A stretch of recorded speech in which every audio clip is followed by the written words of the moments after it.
వీక్షకులందరికీ నమస్కారం. ఫిబ్రవరి మాసంలో మీకు ఏ విధమైనటువంటి గ్రహస్థితి కలగబోతూ ఉన్నది అనేటువంటి విషయాన్ని మనం ఈ వీడియో ద్వారా క్లుప్తంగా తెలుసుకునేటువంటి ప్రయత్నం చేద్దాం. జనవరి నెలలో సంక్రమించినట్టే ఫిబ్రవరి మాసంలో కూడా పంచగ్రహ కూటమి, షడ్గ్రహ కూటమి సంభవించడానికి కూడా అవకాశం ఉన్నది. అయితే ఈసారి మకరంలో కాకుండా కుంభరాశి యందు ఈ పంచగ్రహ కూటములు ఇవన్నీ కూడా ఏర్పడబోతూ ఉన్నాయి. అలాగే ఫిబ్రవరి మాసంలో ఉండేటువంటి గ్రహస్థితిని గనక మనం ఒక్కసారి గమనిస్తే మిథున రాశి యందు గురుడు సంచరిస్తూ ఉన్నారు.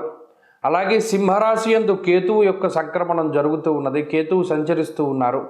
అలాగే కుంభరాశి యందు రాహు ఉన్నారు, మీనరాశి యందు శనైశ్వరుడు. ఈ 4 గ్రహాలు అలా స్థానంలో ఉన్నాయి. అయితే 13వ తారీఖు వరకు రవి యొక్క సంచారము మకర రాశి యందు ఉంటుంది.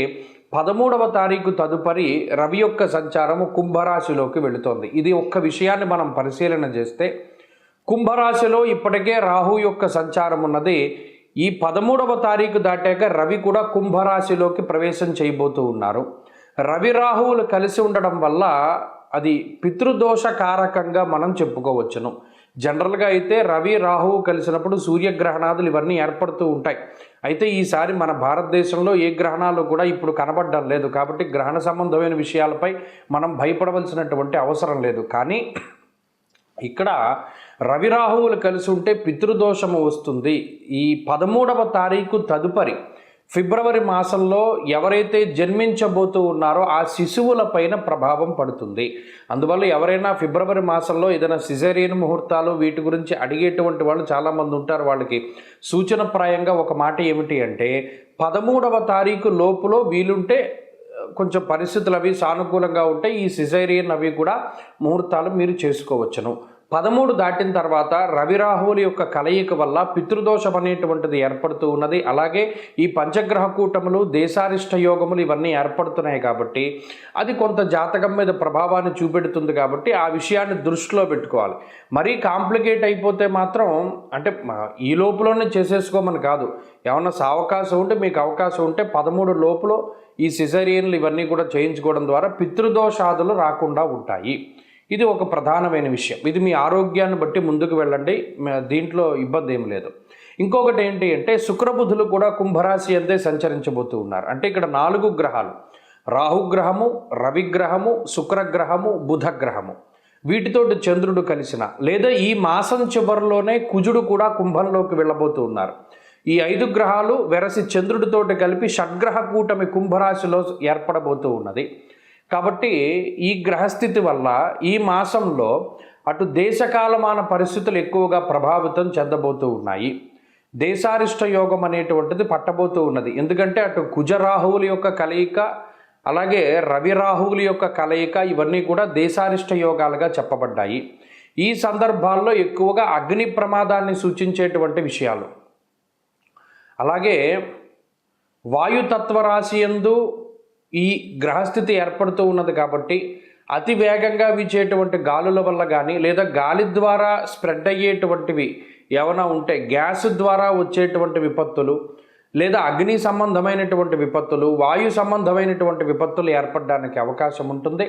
కాబట్టి ఈ మాసమందు చాలా జాగ్రత్తగా ఉండడం ఇది దేశారిష్ట యోగం కాబట్టి చెప్పదగినటువంటి సూచన. ఇక ఈ గ్రహస్థితి ద్వారా మీ రాశి ఫలితం ఏ విధంగా ఉందో మనం ఇప్పుడు తెలుసుకుందాం. మకర రాశి వారికి ఫిబ్రవరి మాసం మంచి మాసంగా చెప్పచ్చు. కారణం ఏమిటి అంటే జనవరి నెలలో పంచగ్రహ కూటమి మకర రాశిలోనే సంభవించి వారు చాలా కొంత ఇబ్బంది పడ్డారు, కొంత నలిగినటువంటి రాశిగానే చెప్పుకోవచ్చు. కారణం ఏంటి అంటే జన్మ రవి, జన్మ బుధుడు, జన్మ కుజుడు ఇవి కొంత ఇబ్బంది పెడతాయి. జ్వరం, ఖడ్గ వ్రణంచైవ భార్య బంధు విరోధకృత్ దేహార్తిచిత్త సంతాపహ కాలాతిక్రమ భోజనం.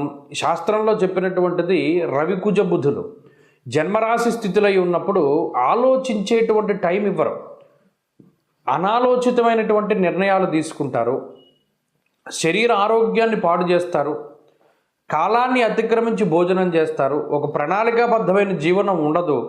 అలాగే ఏదో ఒక ఉద్రేకపూరితమైనటువంటి వాతావరణం ఉంటుంది, కోపం ఎక్కువగా ఉంటుంది. ఇత్యాది విషయాలన్నీ జనవరి నెలలో మీరు గమనించవచ్చు. ఆ గ్రహస్థితి వల్ల ఎక్కువ జరుగుతాయి. ఈ మాసంలో ఇదే పంచగ్రహ కూటమి మీకు 2వ స్థానంలో జరగబోతూ ఉన్నది. రెండవ స్థానంలో బుధుడు కానీ రెండవ స్థానంలో శుక్రుడు కానీ తృతీయమందు శనేశ్వరుడు కానీ చంద్రుడు కానీ ఇవన్నీ అనుకూలించేటువంటి గ్రహాలు. 13వ తారీఖు దాటాక జన్మరవి దోషం పోతుంది. 28వ తారీఖు దాటాక జన్మ కుజుని యొక్క దోషం పోతుంది. కాబట్టి ఇక్కడ అనుకూలించే గ్రహాల సంఖ్య పెరుగుతోంది, ప్రతికూలించే గ్రహాల యొక్క సంఖ్య తగ్గిపోతుంది. అందువల్ల మొట్టమొదటగా మీకు లభించేటువంటిది ప్రశాంతత. ఒకంత ఆలోచించుకోవడానికి టైం దొరుకుతుంది, ప్రశాంతమైనటువంటి వాతావరణాన్ని అనుభవించగలుగుతారు. అలాగే సర్వ సంపత్ సముద్దయ అన్నది శాస్త్రం. అంటే సంపద పెరుగుతూ ఉంటుంది, ఖర్చు తగ్గుతూ ఉంటుంది. ఇవి రెండు విషయాలు ప్యారలల్గా జరుగుతాయి. ఇందాక ఏవైతే అనుకూలించే గ్రహాలు పెరిగి ప్రతికూలించే గ్రహాలు తగ్గడం ప్యారలల్గా జరిగినట్టు, ఆదాయం పెరగడం ఖర్చు తగ్గడం రెండు ప్యారలల్గా జరుగుతాయి. స్థిరత్వం వస్తుంది, ఒకే చోట చక్కగా స్థిమితంగా కూర్చుని ఆలోచించగలిగేటువంటి శక్తి పెరుగుతుంది. అలాగే సాన్నిహిత్యం పెరుగుతుంది, మనుషుల మధ్యలో ఉండేటువంటి విభేదాలు సమసిపోయి సాన్నిహిత్యం పెరుగుతూ ఉంటుంది. అలాగే మీ మీద జరిగేటువంటి నీలాపనింతలు దుష్ప్రచారాలు ఇవన్నీ తగ్గుముఖం పడతాయి. ముఖ్యంగా మీ మాటని విశ్వసించేటువంటి వారు పెరుగుతారు. గతంలో ఎవరైతే మీ మాటను నమ్మనటువంటి వారు ఉన్నారో, ఇతరుల యొక్క చాడీలు విని మిమ్మల్ని చేదరించుకుని మిమ్మల్ని దూరం పెట్టినటువంటి వారు ఉన్నారో, వారు నిజాన్ని తెలుసుకుని మరలా మీ దగ్గరికి వస్తారు. ఇలా మాటపరమైనటువంటి విభేదాలు తగ్గుతాయి, ఆర్థికపరమైనటువంటి సమస్యలు తగ్గుతాయి, అనారోగ్య సమస్యలు తగ్గుతాయి, ఆర్థికాభివృద్ధి ఆరోగ్యాభివృద్ధి కలుగుతుంది. రెండవది శత్రువుల బారి నుండి మీరు ఎప్పటికప్పుడు మిమ్మల్ని మీరు కాపాడుకోగలుగుతారు. ఇక్కడ శత్రువులపై విజయం అని చెప్పను, లేదా శత్రువులు తగ్గుతారని చెప్పను, కానీ శత్రువులు మీ మీద ప్రయోగించేటువంటి అనేక రకాలైనటువంటి ఇబ్బందికరమైన బాణాల నుండి మిమ్మల్ని మీరు కాపాడుకుంటారు. ఆ ధైర్యము, ఆ లౌకికమైనటువంటి జ్ఞానం ఈ గ్రహస్థితి వల్ల వస్తుంది. కాబట్టి ఈ మాసం గత మాసంతో పోల్చుకుంటే చాలా అద్భుతమైనటువంటి మాసంగానే చెప్పవచ్చును. ఒకంత మెరుగైనటువంటి ఫలితాలని ఆశించాలి. సరే, ఈ గ్రహస్థితి నుండి మరింతగా మనం శుభ ఫలితాలని ఆశించడానికై ఎక్కువగా ఈ మాసంలో సూర్యారాధన చేయడం చెప్పదగినటువంటి సూచన. ప్రతిరోజు ఆదిత్య హృదయ పారాయణ చేస్తూ ఉండడము, అలాగే వీలునంత వరకు ఆదివారం నాడు గోధుమలకి సంబంధించినటువంటి పదార్థాన్ని పంచిపెడుతూ ఉండడము, అలాగే ఆదివారం నాడు ఏదైనా సూర్యాలయానికి కానీ వైష్ణవ క్షేత్రానికి కానీ శివాలయానికి కానీ వెళ్ళి దీపారాధన చేయడం ఇత్యాది వంటివి చేస్తూ ఉండడం ద్వారా మరిన్ని శుభ ఫలితాలను మీరు పొందగలుగుతారు. మకర రాశి వారికి ఫిబ్రవరి మాసం మంచి మాసంగా చెప్పచ్చు. కారణం ఏమిటి అంటే, జనవరి నెలలో పంచగ్రహ కూటమి మకర రాశిలోనే సంభవించి వారు చాలా కొంత ఇబ్బంది పడ్డారు, కొంత నలిగినటువంటి రాశిగానే చెప్పుకోవచ్చు. కారణం ఏంటి అంటే, జన్మ రవి, జన్మ బుధుడు, జన్మ కుజుడు ఇవి కొంత ఇబ్బంది పెడతాయి. జ్వరం ఖడ్గ వ్రణంచైవ భార్య బంధు విరోధకృత్ దేహార్తిచిత్త సంతాపహ కాలాతిక్రమ భోజనం. శాస్త్రంలో చెప్పినటువంటిది రవికుజ బుధులు జన్మరాశి స్థితిలో ఉన్నప్పుడు ఆలోచించేటువంటి టైం ఇవ్వరు, అనాలోచితమైనటువంటి నిర్ణయాలు తీసుకుంటారు, శరీర ఆరోగ్యాన్ని పాడు చేస్తారు, కాలాన్ని అతిక్రమించి భోజనం చేస్తారు, ఒక ప్రణాళికాబద్ధమైన జీవనం ఉండదు. అలాగే ఏదో ఒక ఉద్రేకపూరితమైనటువంటి వాతావరణం ఉంటుంది, కోపం ఎక్కువగా ఉంటుంది. ఇత్యాది విషయాలన్నీ జనవరి నెలలో మీరు గమనించవచ్చు. ఆ గ్రహస్థితి వల్ల ఎక్కువ జరుగుతాయి. ఈ మాసంలో ఇదే పంచగ్రహ కూటమి మీకు రెండవ స్థానంలో జరగబోతూ ఉన్నది. రెండవ స్థానంలో బుధుడు కానీ రెండవ స్థానంలో శుక్రుడు కానీ తృతీయమందు శనేశ్వరుడు కానీ చంద్రుడు కానీ ఇవన్నీ అనుకూలించేటువంటి గ్రహాలు. 13వ తారీఖు దాటాక జన్మరవి దోషం పోతుంది. 28వ తారీఖు దాటాక జన్మ కుజుని యొక్క దోషం పోతుంది. కాబట్టి ఇక్కడ అనుకూలించే గ్రహాల సంఖ్య పెరుగుతోంది, ప్రతికూలించే గ్రహాల యొక్క సంఖ్య తగ్గిపోతుంది. అందువల్ల మొట్టమొదటగా మీకు లభించేటువంటిది ప్రశాంతత. ఒకంత ఆలోచించుకోవడానికి టైం దొరుకుతుంది, ప్రశాంతమైనటువంటి వాతావరణాన్ని అనుభవించగలుగుతారు.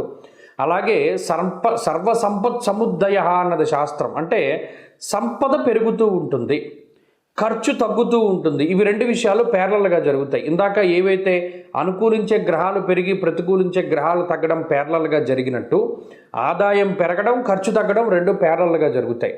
స్థిరత్వం వస్తుంది, ఒకే చోట చక్కగా స్థిమితంగా కూర్చుని ఆలోచించగలిగేటువంటి శక్తి పెరుగుతుంది.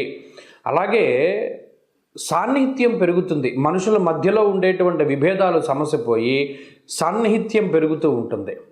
అలాగే మీ మీద జరిగేటువంటి నీలాపనింతలు దుష్ప్రచారాలు ఇవన్నీ తగ్గుముఖం పడతాయి.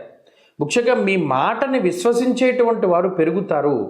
గతంలో ఎవరైతే మీ మాటను నమ్మనటువంటి వారు ఉన్నారో, ఇతరుల యొక్క చాడీలు విని మిమ్మల్ని చేదరించుకుని మిమ్మల్ని దూరం పెట్టినటువంటి వారు ఉన్నారో, వారు నిజాన్ని తెలుసుకుని మరలా మీ దగ్గరికి వస్తారు.